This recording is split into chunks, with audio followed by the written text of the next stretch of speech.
Hey everyone, welcome back. Now the real journey begins. My real sobriety recovery journey begins. The reason why I say that is because this is a twofold. For me, it's been so far almost 7 years that I've been sober. The first part up to today, I've been dealing with a lot of legal issues, loss of employment, loss of family, loss of kids, loss of everything, loss of house and gaining of house and working things out. Just to let you know, just because I'm 7 years, I have to keep this sobriety journey in my mind. And to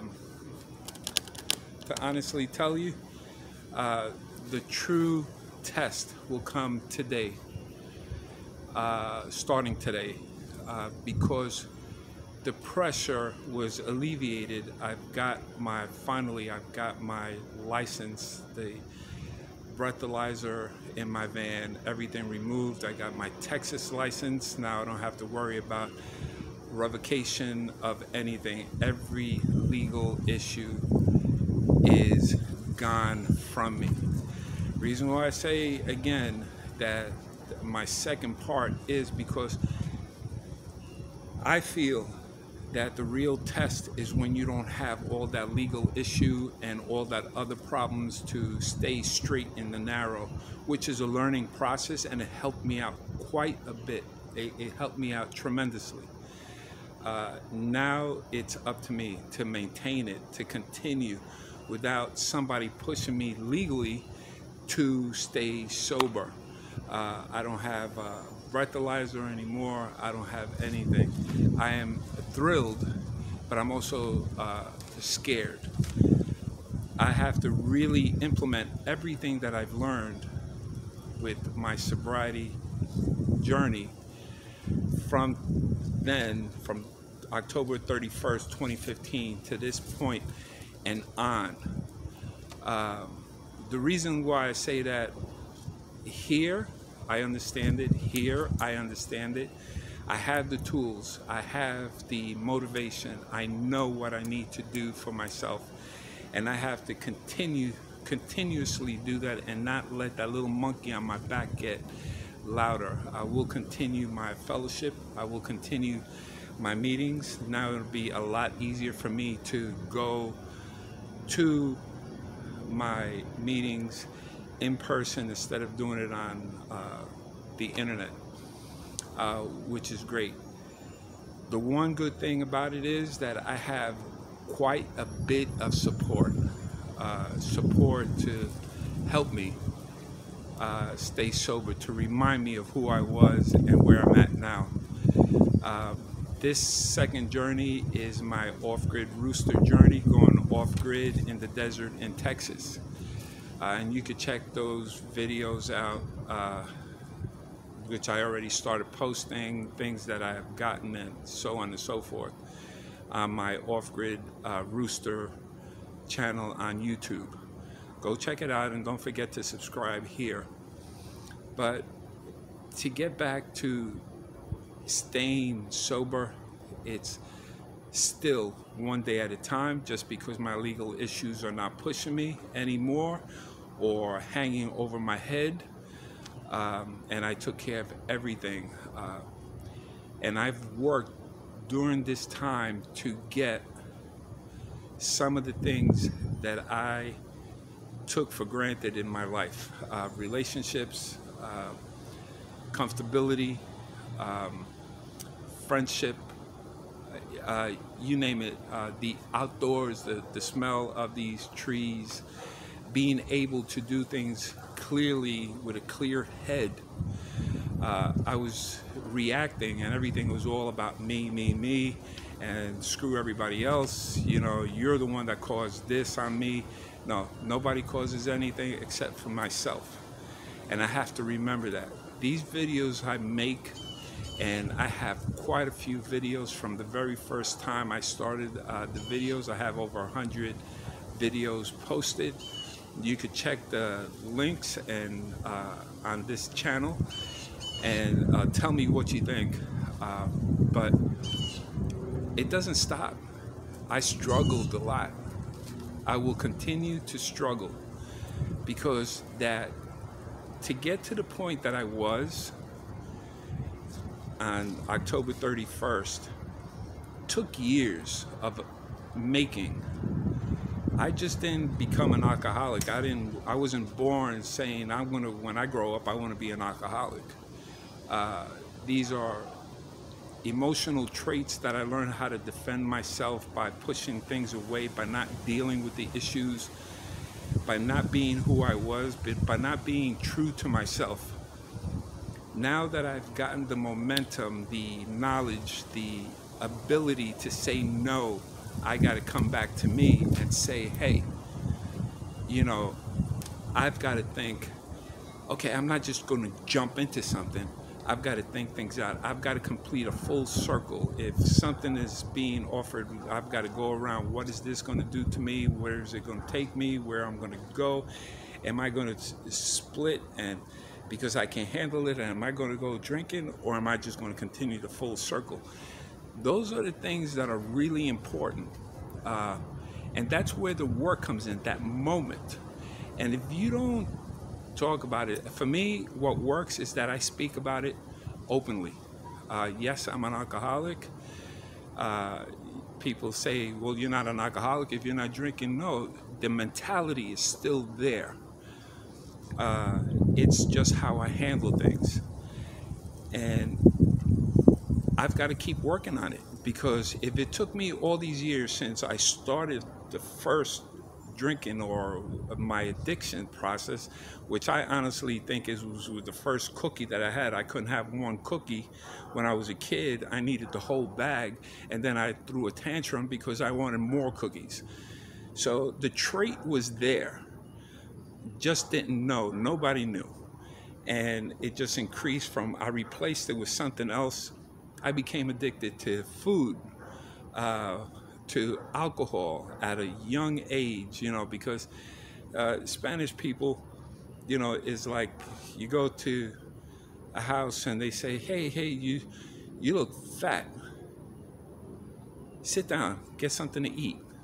No, that's too little. Get more. And they pile up. So to be a people pleaser, I said, yeah, go ahead. I'll eat. I still have that trait in me because I still do that now. Sometimes people don't understand when I say no, I mean no. And it's not for them to understand when I mean no. I have to understand that I said no. I didn't say yes, and I didn't say maybe. So I have to stick with what's right for myself. I feel elated that I was able to get my license. I ran into some troubles because they said that I finished this whole program last year. And they made a mistake because they had too many people under my name and the dates almost coincide. So they thought they were me, and I locked myself down physically not to drive, not to resort to the old thinking of myself that I wouldn't care.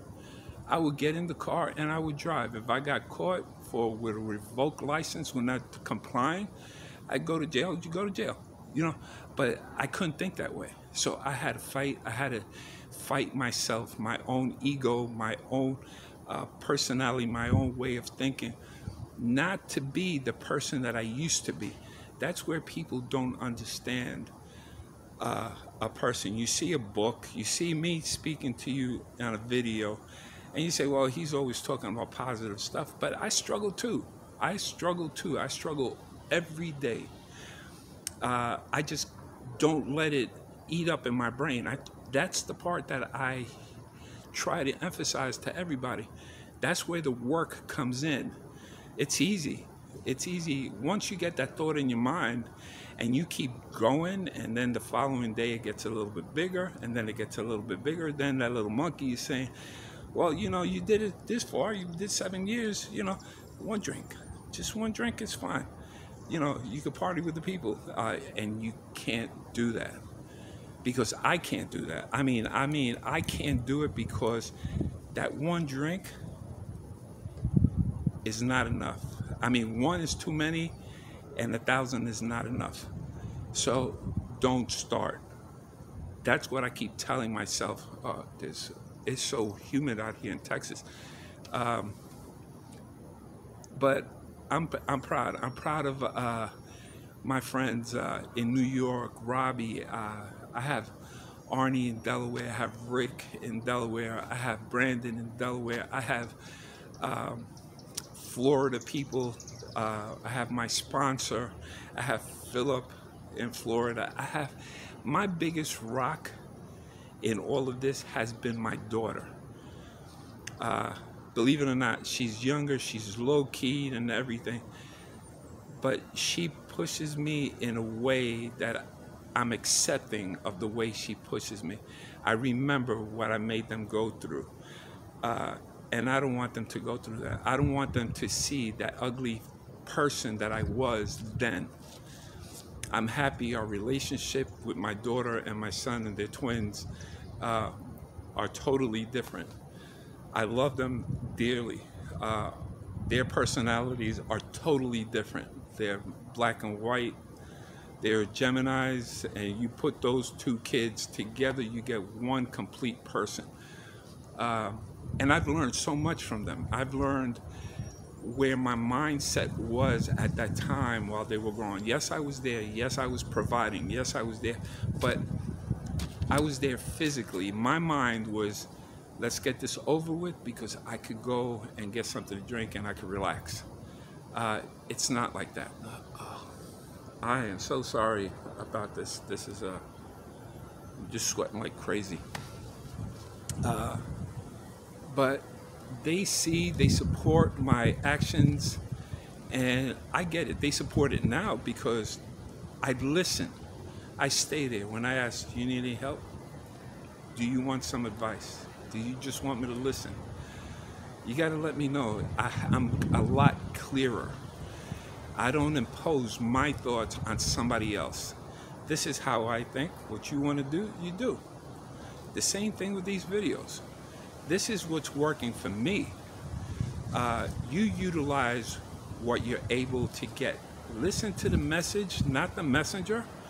I want you to see my videos, of course, and subscribe, but it's, if you don't like the style that I'm delivering the message, I'm not all big and in your face and letting you know that this is the way to do things. No, these are just suggestions, and most of my suggestions that I get and that I learn from are from the big book. And if you know what the big book is, look it up on the internet and it'll tell you what the big book is. That's helped me. For other people, something else might work. The fellowship might not work. Some therapy might work. Hospitalization might work. Total abstinence might work. But I can't do total abstinence in the sense that I don't have some type of support, because then I'll be a dry drunk. I don't change my actions, if you get what I mean. I still will be the same person, but just because I stop doesn't mean that I'm better emotionally and stuff. I had to learn, I had to grow, I had to break down my barriers and rebuild everything up again. And I am so passionate, and whoever wants to listen, that is fantastic. But it's rough, and I'm not gonna make it sound like it's an easy job. No, you gotta work, man. You gotta work, ladies. You gotta work. The whole family has to work. If your family abandons you and says, hey, you're on your own, that's tough love. That's not their problem. You're making it their problem. They're taking it, and then they get to the point that I've had enough. You're gonna have to handle this and not handle it underneath my roof, because you're tearing the family apart. And now I get it. My decisions affected other people. My attitude affected other people. So I try to stay as level-headed as I can. I'm not perfect, and I will never, ever say that I'm perfect. But it's progress. Progress is the key thing. Every day you do better.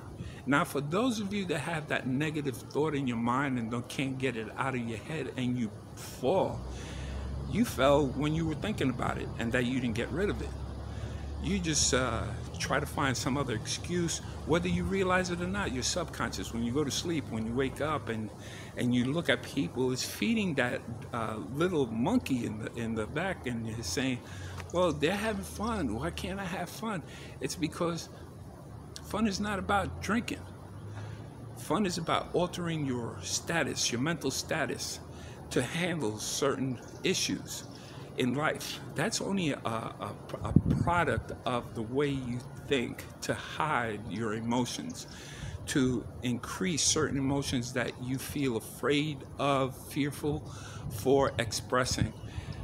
Conquer those fears. When I say conquer those fears, that's how you grow. You conquer those fears. You say, hey, I did it.